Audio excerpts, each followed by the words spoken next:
Bonjour et bienvenue dans ce nouvel épisode de Forum TV. Je suis avec Alda comme d'habitude. Coucou.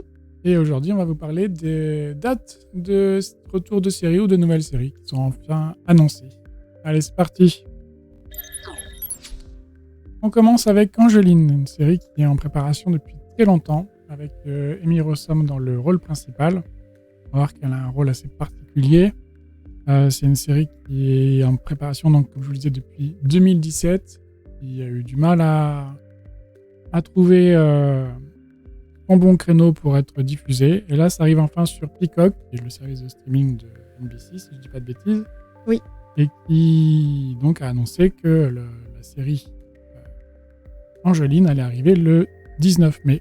C'est quoi Angeline ? C'est un personnage qui a vraiment existé. C'est une jeune femme assez haute en couleur, on va dire, et un petit peu voyante. On le verra dans les images qu'on va vous montrer de la bande-annonce, et qui a décidé d'être en panneau publicitaire. Juste elle, juste son physique particulier, mis en avant et d'en faire un commerce. Et on verra que ça va marcher et qu'il y a une vraie histoire derrière tout ça. C'est aussi avec Martin Freeman, on aime beaucoup. Hein. Il n'y a pas beaucoup de gens qui n'aiment pas Martin Freeman. Si vous n'aimez pas Martin Freeman, manifestez-vous. Et Amy Schlinkletter, qu'on aime aussi beaucoup, qu'on a vu dans Légion et qu'on a vu récemment dans Midnight Mass, qui était très très bien. On vous recommande fortement sur Netflix. Et il y a quelques autres acteurs, notamment David Crumbles, qu'on a vu dans The Deuce ou Numbers, pour ceux qui s'en souviennent.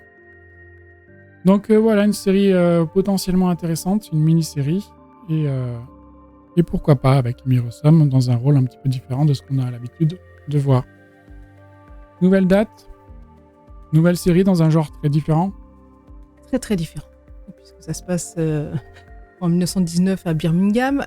Donc là, la 6e et dernière saison de Peaky Blinders sur Netflix. On ne la présente plus, parce que c'est quand même l'un des, je pense, des plus gros succès de Netflix, donc qui arrive à son terme malheureusement, et tous les 6 épisodes de cette 6e saison vont être mis en ligne le même jour, en fait, le 10 juin. Sur Netflix, et de même a été annoncé que le final devrait être d'une durée au moins d'un film. Voilà, c'est ça. Voilà. La série. Plus ou moins, voilà. C'est ce que voulait depuis le début le créateur de la série. C'est voilà, justement qu'ils aient eu le temps de le préparer, de préparer une vraie fin, parce que je pense que ils vont être attendus au tournant vraiment pour cette série qui a vraiment marqué l'histoire de Netflix, et je pense que ça va laisser quand même un grand vide sur la plateforme de streaming, en plus en sachant qu'une des actrices principales est décédée malheureusement avant la... Je crois que c'était avant la saison 5, voilà, parce que là, la saison 5 a expliqué sa disparition, et donc elle est morte d'un cancer, Helen McCrory. Voilà, qui est l'épouse de Damian Lewis, qu'on connaît très bien de Homeland et de Billions. Qui incarnait la Polly dans la série. On enchaîne avec Bosch Legacy, le spin-off de Bosch tout court, avec Titus Welliver, et aussi Madison Lintz et Mimi Rogers qui vont reprendre le rôle de la série originale. Bosch Legacy qui va arriver donc le 6 mai sur le service de streaming d'Amazon qui s'appelle IMDTV, service gratuit. Et donc on va voir Bosch qui est cette fois un détective privé qui va devoir travailler avec son ennemi Pony, qui, si je ne me trompe pas, doit être Mimi Rogers. Donc voilà pour cette série qui avait quelques fans quand même si c'était pas la plus connue, c'est pas celle qui a fait le plus de bruit, mais qui était plutôt solide. On enchaîne avec une série qui, pour le coup, elle avait beaucoup de succès, et on a toujours.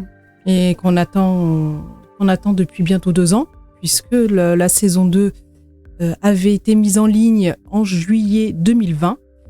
Et donc la saison 3 de The Umbrella Academy a enfin une date, toujours sur Netflix. On attend ça pour le 22 juin.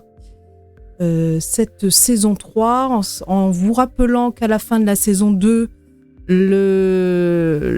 l'Umbrella Academy avait en fait créé une nouvelle timeline et il s'était retrouvé en 2019 face à la Sparrow Academy, donc une académie différente avec des rôles différents. Voilà. Et le retour de Sir Reginald. C'est ça, et de Ben. Et de Ben, le fantôme, le frère fantôme. C'est ça, des autres membres de la Umbrella Academy. Voilà, donc on va voir que le face-à-face avec les Sparrow et les Umbrella va être assez violent, mais qui ne sera pas forcément leur principal problème. À voir, ça revient très bientôt. Et évidemment, le cast original est toujours présent et tout un nouveau cast qui arrive. Avec des acteurs pas très connus. Non, pas très connus, mais d'un côté, le premier cast n'était pas non plus énormément connu. Oui, il y avait quelques, mais bon, pas... Il y avait quand même des acteurs plutôt sympathiques, comme Robert Sheehan et oui, c'est vrai. Elliot Page. Donc, bon, c'était quand même sympathique, alors que là, on ne les connaît pas du tout. Peut-être qu'on ne les connaît pas nous, personnellement. Mais on passe, là encore, dans un registre très différent, à Bridgerton, la saison 2, avec une bande-annonce qui fera plaisir aux fans, on n'en doute pas, pour cette série qui vient du Shondaland, produite par Shonda Rhimes. Et donc ça arrive le 25 mars, donc très rapidement. On souhaite beaucoup de bonheur aux fans qui aiment la série. C'est pas forcément ce qu'on regarde nous, mais en tout cas on sait que ça a beaucoup de succès et qu'il y a une vraie communauté derrière. Allez, on passe sur une autre série qui a une vraie communauté derrière également. Et qu'on aime mieux. Et qu'on aime mieux nous, mais c'est purement subjectif. Parce qu'elle n'est pas non plus parfaite, je trouve. C'est The Boys.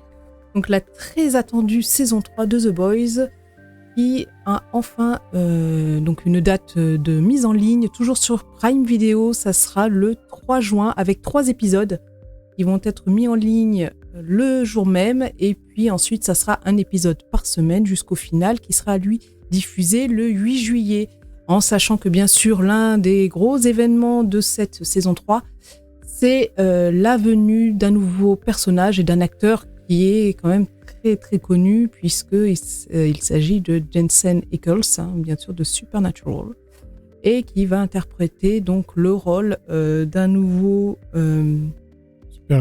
super-héros. Ici, le rôle de Soldier Boy, qui a priori va, je pense, marquer bien les esprits. D'ailleurs, on va vous mettre en ligne le premier teaser où on va le... C'est pas ça, c'est pas The Boys, ça. Non, ça a bien changé sinon.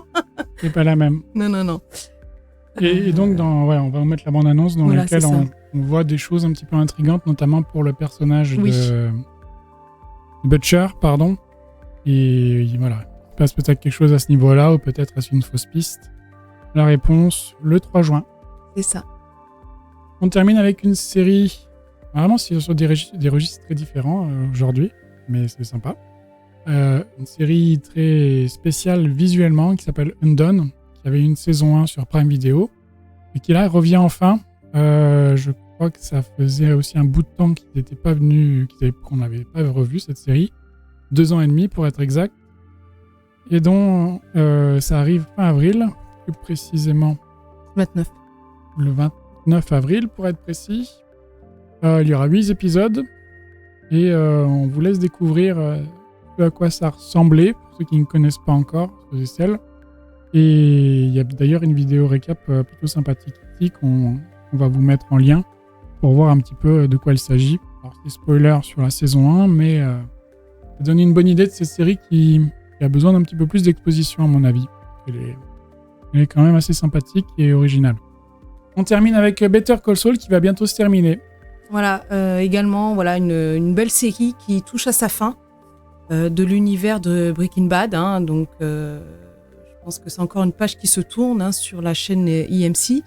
Donc la 6e et dernière saison de Better Call Saul qui est attendue pour le lundi 18 avril, en sachant que cette 6e saison va être divisée en 2 parties. Donc les 7 premiers épisodes vont donc commencer dès le 18 avril et les 6 derniers épisodes, eux, débuteront le 11 juillet.